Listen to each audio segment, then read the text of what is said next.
Sasakay mo lang, marunong ka pa sa driver. Ayun, may booking na tayo, guys. Parang familiar sa akin tong booking na to.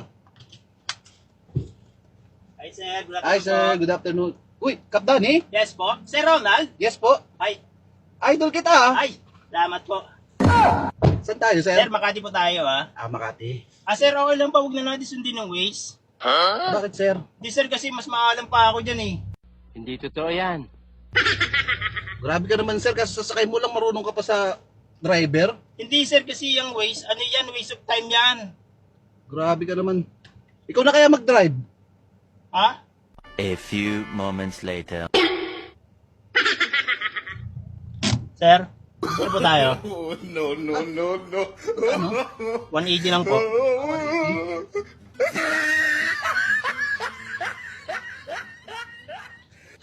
O sir, tip ko na yung ano.